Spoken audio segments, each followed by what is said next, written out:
Hi, I'm Jim Boak with Salford Group. We're here at the plant today, and in this segment of In the Dirt, we want to talk about increasing soil productivity by narrowing up plant spacing. We've learned that by decreasing plant density, we can increase our soil productivity. And I'd like to share with you a little bit of what we've learned since starting to study this in 2007.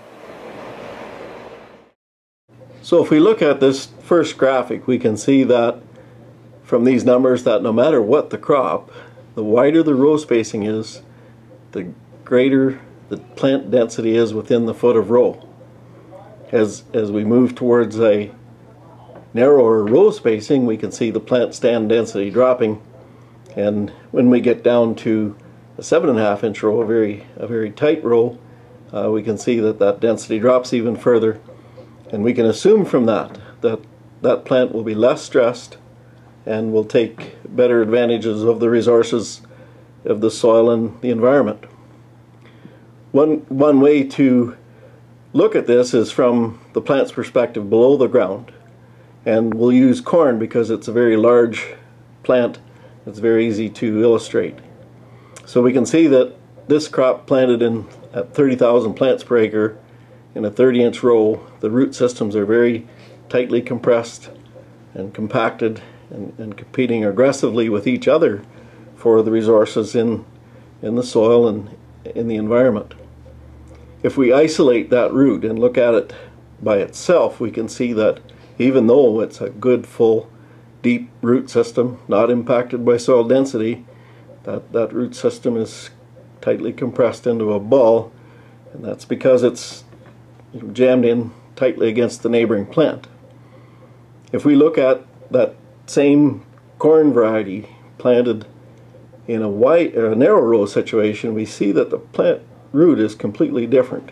Nice, big, full, well-developed root, utilizing a lot of the soil resources. It's not having to compete so aggressively. And if you can imagine then that in a field scenario, you can see that the density, the coverage of the soil is such that the resources are being more fully utilized, more efficiently harvested.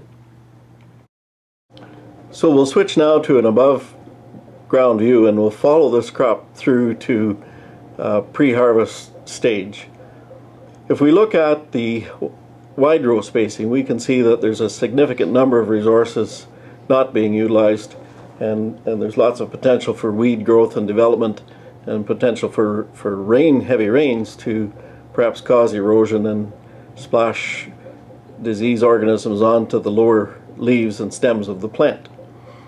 In the not high density, but in the narrow row spacing, we can see already that this crop has begun to canopy, and we're harvesting a higher percentage of the resources, and there's less competition for nutrients. Plants are spread out much farther apart. We fast forward to a month later, and we can see that while the wide row spacing is a very healthy, uniform crop that anyone would be proud of, there's still some opportunity for light to be wasted, for weeds to develop, and rain still to hit the soil and not be slowed down by the leaves. Whereas in the narrow row spacing, all of the resources are being fully utilized. Weeds are canopied over. Very little chance for that raindrop to impact directly on the soil without hitting a plant first.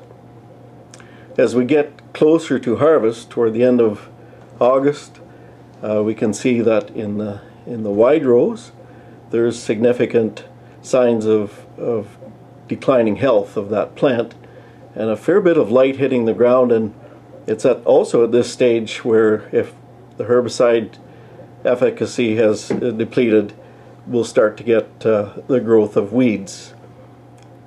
On the narrow row spacing, the plant health is considerably better. We're seeing a lot less opportunity or signs of disease. The ground is shaded, so suppressing the growth of weeds, and also we're not losing that late season moisture. It's capturing that evaporation. So from all this, in our trials, we found that our yields are consistently higher in the narrow row spacing. We've seen greater protection from erosion because the water actually doesn't have a runway to run down. It always runs into a plant root system somewhere in its path. And we've seen that the disease pressure is much less in the narrow row spacing, and so that translates into less carryover of the disease organisms into the following year and the following crop. So as you can see, row spacing is important. We can increase our soil productivity by utilizing more of the resources in the soil and more of the environmental resources such as heat, light, moisture, and carbon dioxide. By narrowing up the rows, we can increase and improve the plant's health, making it more resistant to insects and disease. And guys, you're paying taxes on 100% of your land. You want to make sure that 100% of your land is working to its maximum potential for you.